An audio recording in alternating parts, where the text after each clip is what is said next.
pleasant day to everyone, especially to our dearest senior high school learners.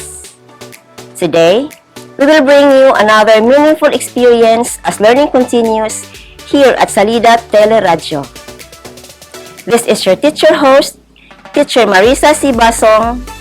Our teacher broadcaster, Teacher Jerwin M. Luisen, will deliver you the essential lessons in Cookery NC2.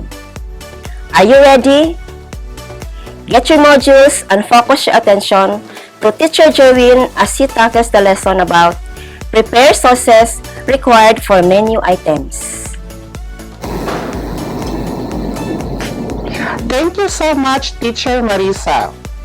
A pleasant day, viewers and listeners. Welcome to our episode this afternoon.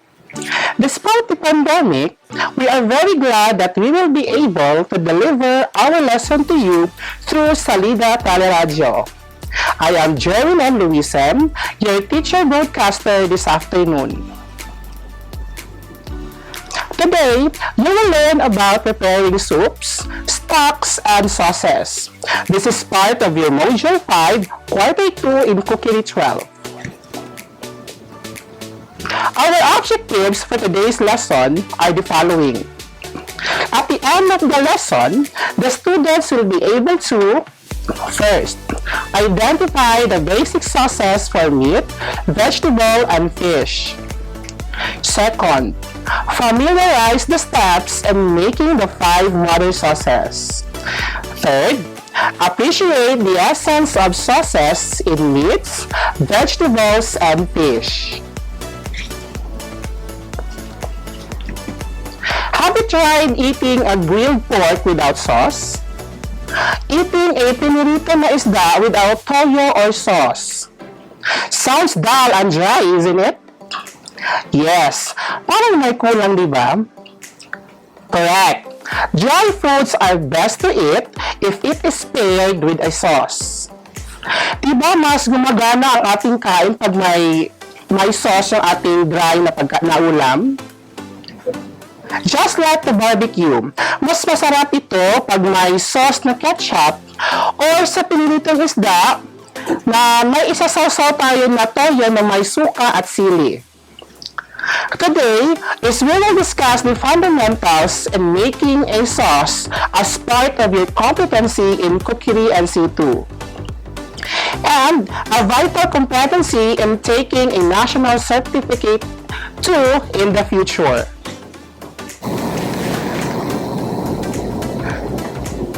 Before we proceed to our discussion, let us answer first a pretest. This is for us to assess your prior knowledge in this topic. Do not worry because this test is not recorded. Direction. Identify the following sauces based from the 3 images. As we advocate time consciousness and honesty, let us be honest when answering the pretest. Number 1. The images are flour, butter, and milk. What do you think is the basic sauce with these ingredients?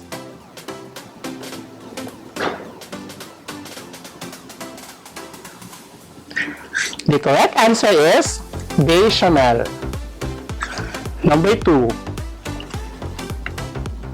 The images are egg yolk, clarified butter, and lemon. What do you think is the basic sauce with these ingredients?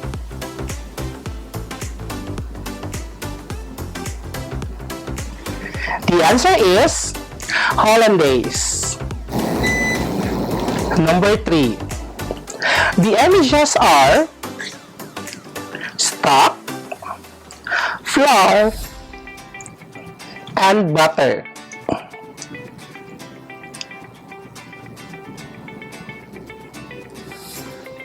The answer is velouté. Okay, so what are sauces? What does sauces gives to our food? Have you tried eating a dry food without a sauce? Is sauce important? We will discuss that today. Sauce. Sauce is a flavorful liquid, usually thickened, that is used to season, flavor, and enhance other foods. It adds moistness, flavor, richness, appearance, and appeal. Yes, di ba kasi pag kumain tayo ng dry foods, hindi pleasurable yung eating natin pag walang sauce. Masyadong dry at sa ating attitude, usually sa mga Pinoy, na naghahanap talaga tayo ng sausawan. At yan ang role ng sauces. It gives moistness, flavor, richness, appearance, and appeal into our food. In culinary arts, created by August Escoffier, meron tayong tinatawag na 5 mother sauces. O sabi 5 mother sauces?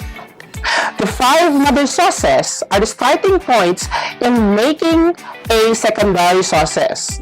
Kumbaga, ang 5 mother sauces, mali siya ang base of all secondary sauces created worldwide. Example, ani ang paborito kayo natin na spaghetti.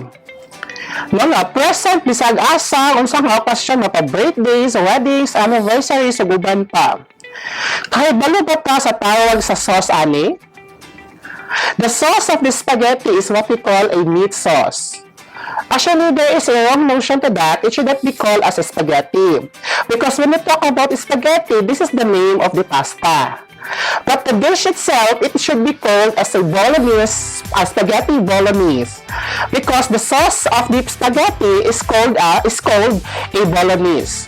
And for us to make a bolognese sauce, kailangan na to og mother sauce. In which, ano siya na mother sauce, ang ato ang tawag is, ang gamit aning bolognese na mother sauce is what we call the tomato sauce or the tomato sauce. And the tomato sauce is considered as one of the 5 mother sauces. So this afternoon, we will discuss what are these 5 mother sauces. So what are these 5 mother sauces? Number 1, we have bechamel, tomato sauce, velouté, hollandaise, and espagnole. The first sauce is the bechamel. Bechamel, or also known as a white sauce. Its basic ingredients is milk, which is thickened with flour enriched with butter. So, the combination of equal amount of flour and butter, which is ginatawag datong nga roux, plus milk, ang tawag na ng mother sauce is bechamel or white sauce. Kanang bechamel or white sauce, mali siya ang mother sauce na ginahimo nato pag magkaon ta maghimot ta og carbonara. So how to make this bechamel? Let us watch this video.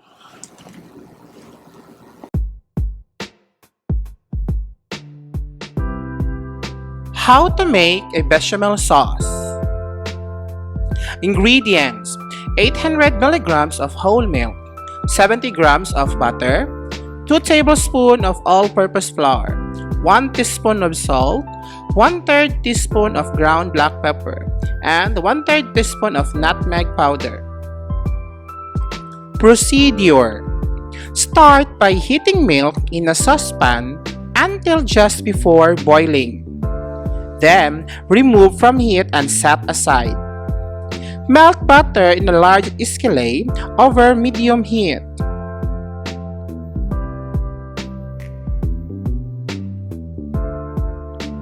Once melted, add the flour and cook, whisking constantly for 2 to 3 minutes.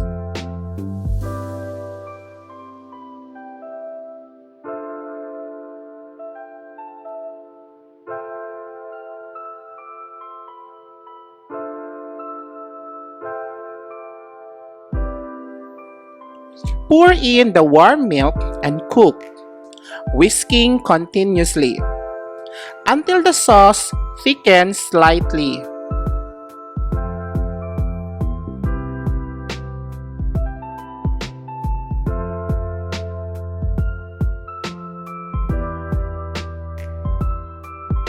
Season with salt, ground black pepper, and nutmeg powder.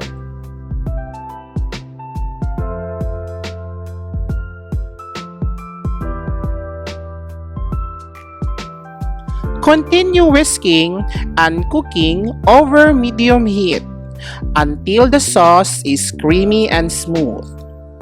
About 2 minutes.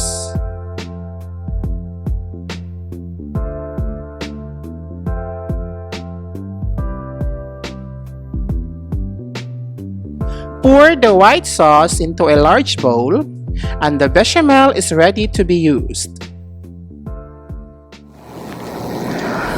Using bechamel as the mother sauce, the following are each secondary sauce. So, naman tagatawag ng mother sauce. Pagbutangan natin siya ang additional ingredient, naman po another term to that, or kano siya ng mga sauces, naman ito ginatawag na secondary sauces.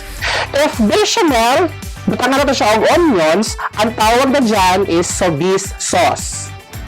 If the bechamel is paired with Parmesan cheese, that sauce is what we call Mornay sauce.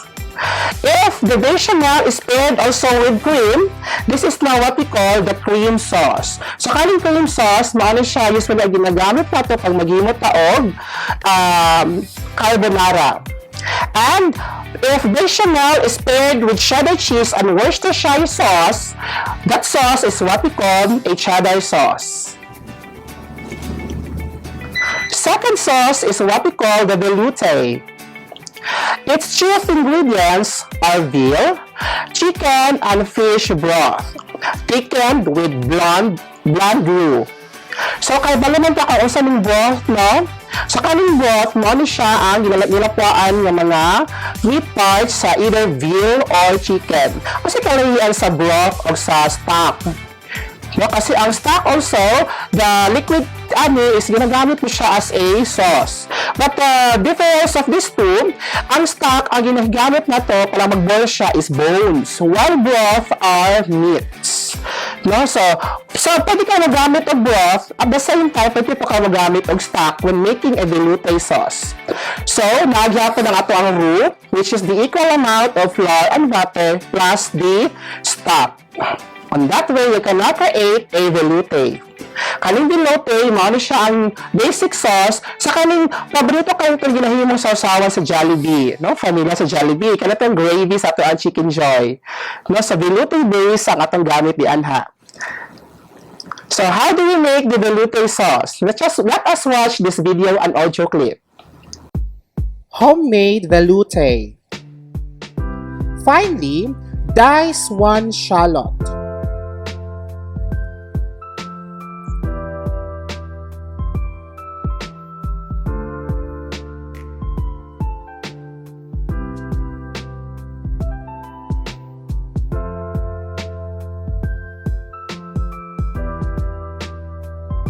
Crush 1 garlic clove.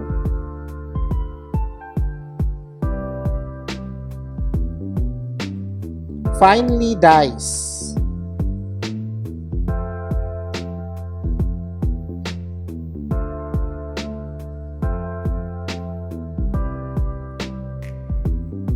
Melt 50 grams of butter in a saucepan over medium heat.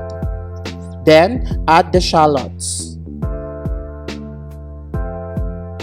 and garlic. Sauté for approximately 2 to 3 minutes until translucent. Sift in 50 grams of flour.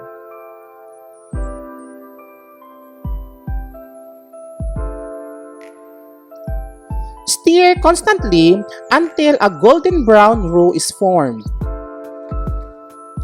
Add 100 milligrams of white wine. This is optional. Whisk vigorously. Add 300 milligrams of stock, either beef or fish. Whisk to incorporate.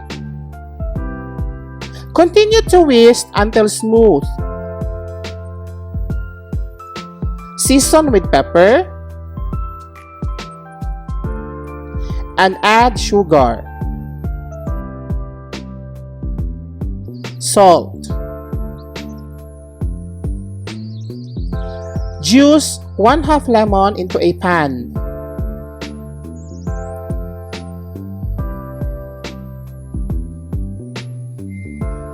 Grate a pinch of fresh nutmeg into a pan. Whisk until sauce is smooth and thickened.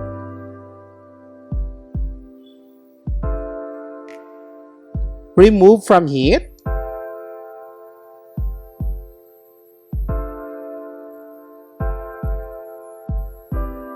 Enjoy it with fish, poultry, or vegetables. Velouté.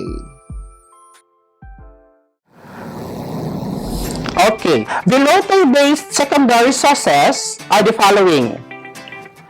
If the velouté is paired with cream plus egg yolk and lemon juice, that sauce is now what we call allemande. The second one, if the chicken velouté is added with cream, that sauce is now what we call supreme sauce. And if the chicken velouté plus added with cream and tarragon, an herb, that sauce is what we call estragon. Our third sauce is what we call the Espagnole. Espagnole, it is a brown-based roux made with margarine or butter flavored with brown stock. So, actually, ang Espagnole is the same with velouté, but the difference there is ang stock na ginagamit. In velouté, magamit na og white stock. So, ang white stock is chicken or chicken-based din siya ng mga stocks. While in the Espagnole is we will be using a brown stock. So, usahan pagpa-brown stock, usahan pagpa-brown sa ato ang stock, sir, from white stock. So, ato ang meat, ato ang bones, ato siyang i-grill daan, or una, saka na to siya i-humulan o talapuan sa tubig. So, ang result na is may mo siyang brown stock. So, roux plus brown stock, arrive na ka sa ato ang Espagnole na sauce. So, how do we make this Espagnole sauce? Let us watch this audio and video clip.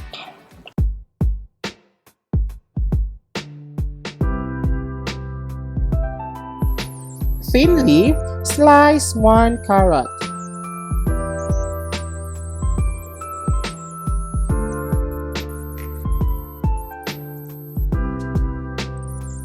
Cut into thin strips.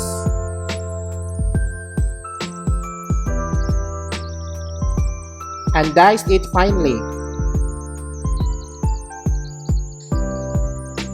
Cut 1 stalk of celery into thin strips.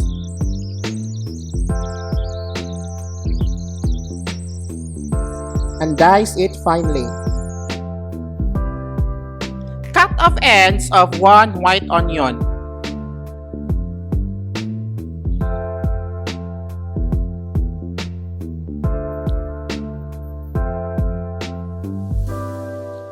Cut it in half and cut it the same as in carrot and celery to create a mirepoix.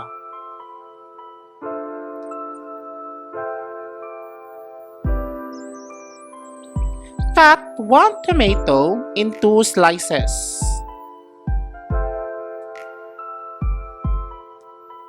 For a substitute, you may also use a tomato paste in this ingredient.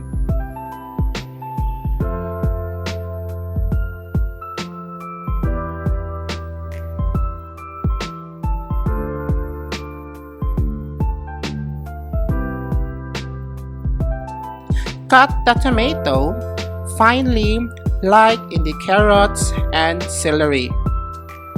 Melt 50 grams butter in a saucepan over medium heat. Add onion. Add the carrot.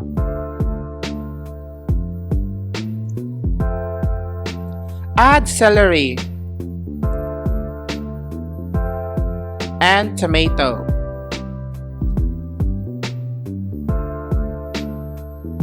Stir it to combine. Wait approximately 3 to 5 minutes and add 25 grams of tomato paste. Stir again to combine. Sift 50 grams of flour into the pan. Stir continuously until flour browns slightly. Add 300 milligrams of beef stock. Stir to combine. Add the remaining 300 milligrams of beef stock and whisk. Season it with salt and pepper. Whisk until the sauce is smooth and thickened.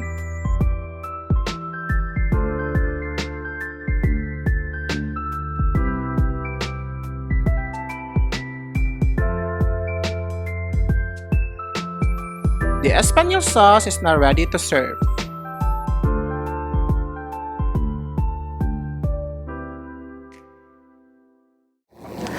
Okay, so using the Espanol as the base sauce, we will arrive on the following secondary sauces. The first one, if you are going to use 50% of the Espanol plus 50% of the brown stock reduced by half, then you will arrive with a demi-glace sauce. If you will be using also Espanol plus shallots, plus mushroom, plus tomato, and added with white wine, that sauce is what we call chasseur. And if you will be using a demi-glace plus mustard, added with onion, white wine, and sugar, then you will arrive with Robert sauce. Our fourth mother sauce is what we call the tomato sauce, or also known as a tomato sauce. It is made from stock, either ham or pork, and tomato products seasoned with spices and herbs. Ito yung sa lima na mother sauces, ito lang yung sauce na hindi tayo gagamit ng roux. It's because we will be using the tomato itself para mag-thicken yung kanyang sauce. So how do we make this tomato sauce? Let us watch this audio and video clip. To make a tomato sauce, prepare tomatoes, at least 3 kilograms. Cut a shallow X at the bottom of each tomato. Blanch the tomatoes in a boiling water for 30 to 60 seconds.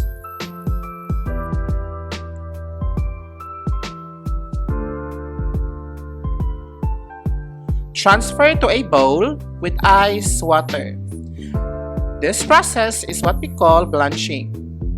Remove the skin from the tomatoes.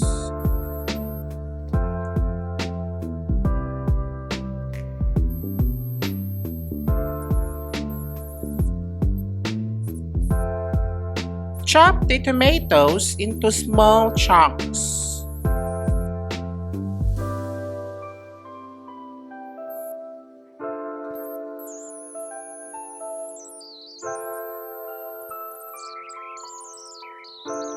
In a hot pan, add 2 tablespoons of olive oil, 1 onion, and saute over low heat until golden.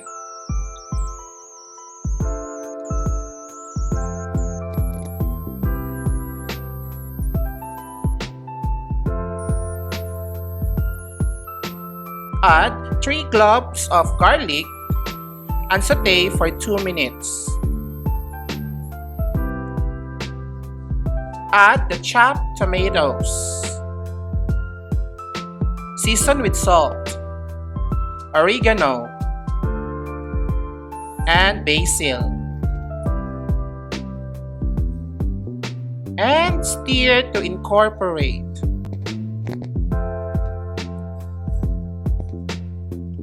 Bring it to a boil.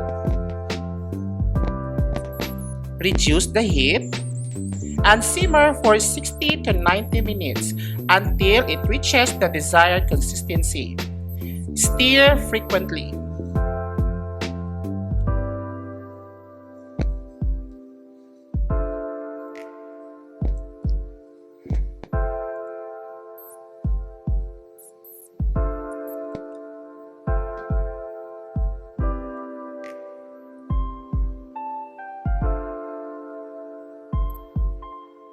Add lemon juice or vinegar.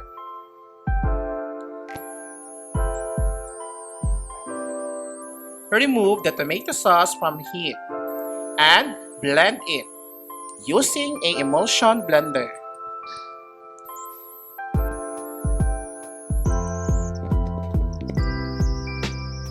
Allow the tomato sauce to cool.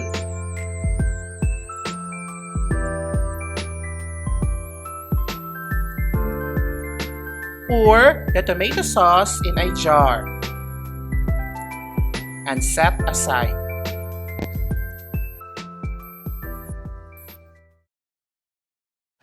From the tomato sauce base, we can arrive with these different secondary sauces. The first one, if tomato sauce added with green bell pepper plus celery plus hot sauce or cayenne, then you will arrive with Creole sauce. If the tomato sauce is added with mushroom and ham, then you will arrive with mayonnaise sauce.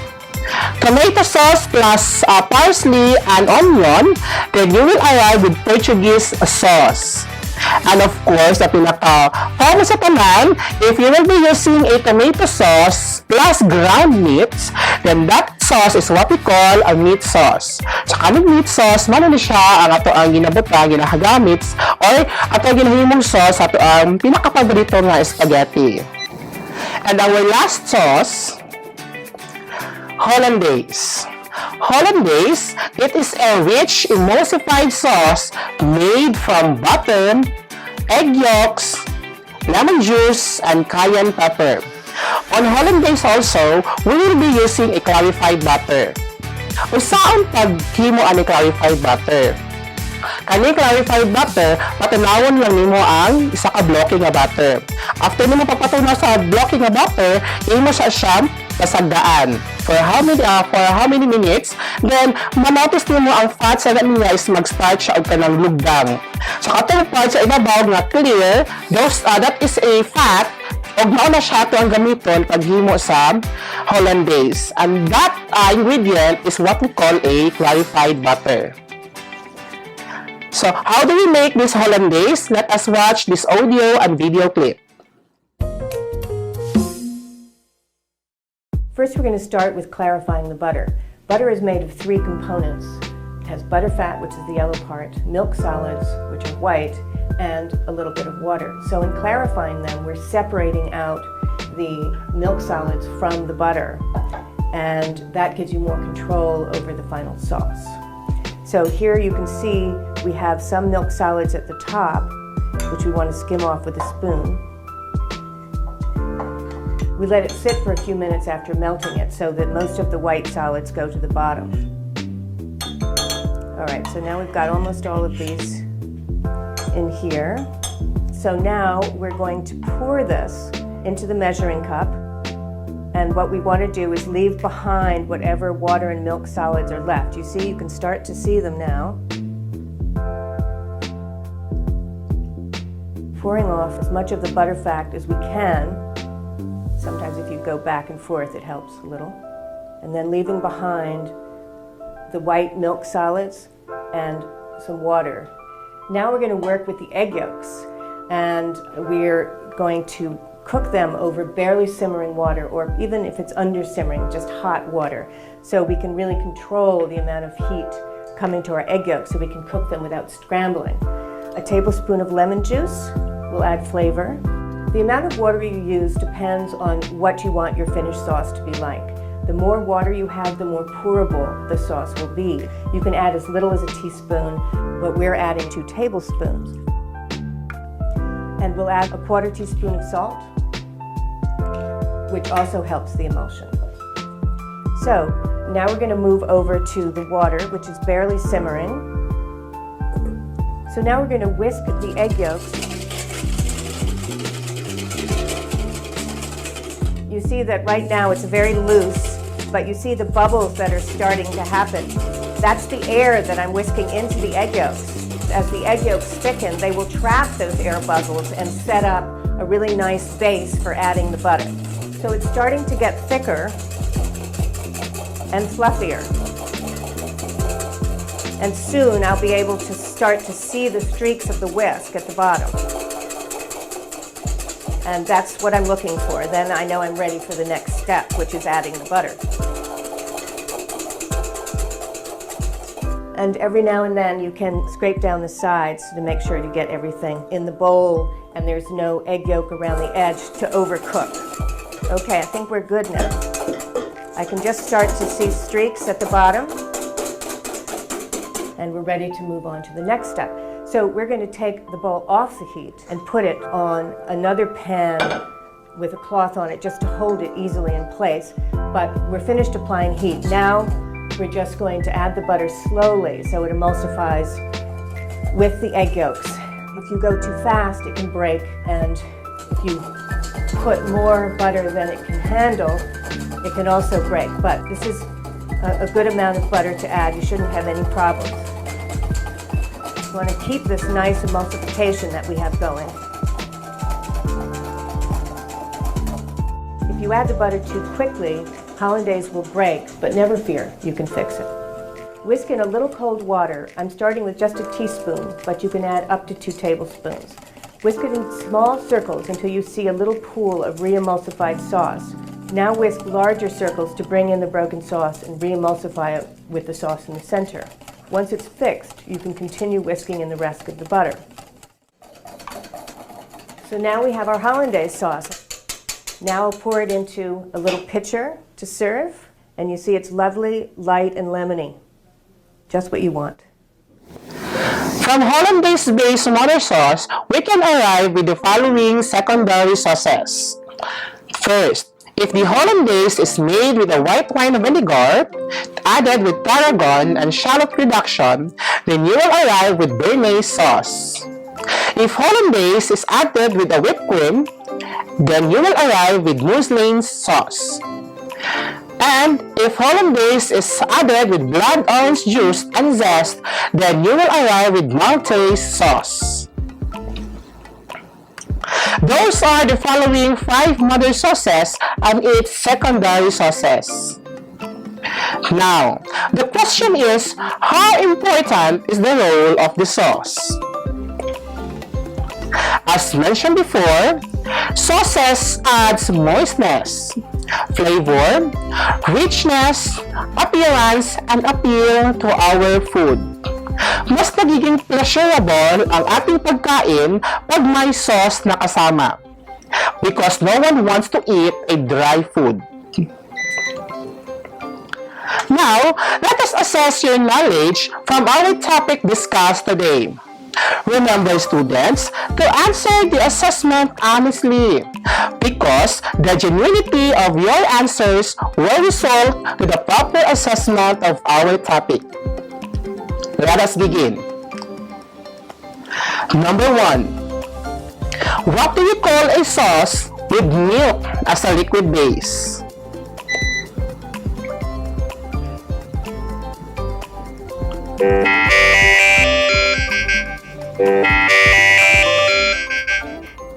The correct answer is bechamel. Number 2. A sauce that uses a brown tomato paste and a brown stock. Again, a sauce that uses a brown tomato paste and brown stock.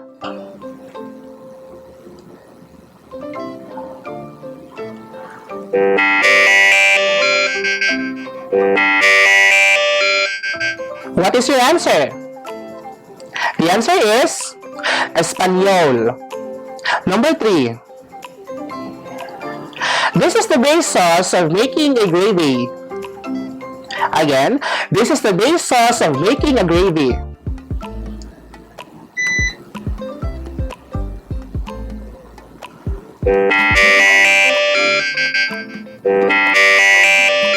So what is your answer?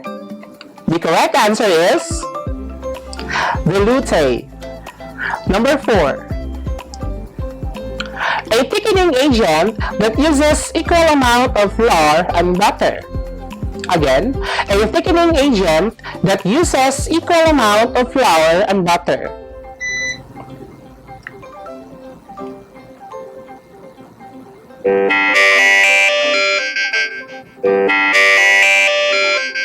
What is your answer? The correct answer is roux. And for our last item, This sauce uses the emulsion of an egg yolk and fat. Again, this sauce uses the emulsion of an egg yolk and fat.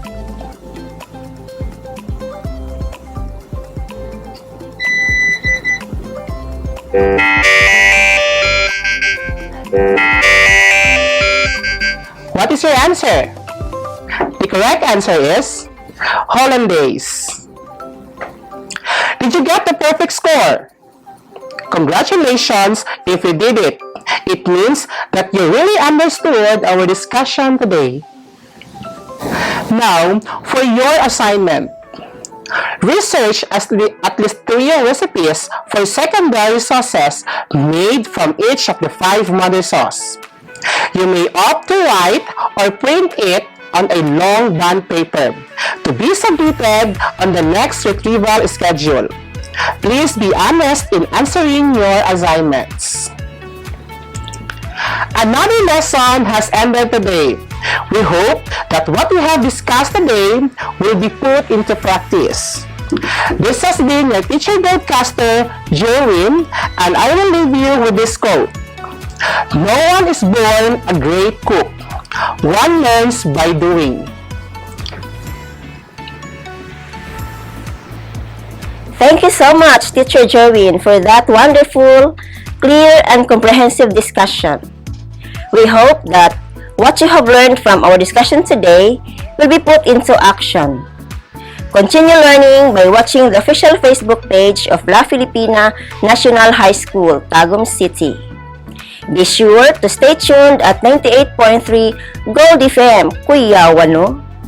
Once again, I am Teacher Marisa Basong from La Filipina National High School with Teacher Jerwin saying, thank you for listening and stay safe everyone.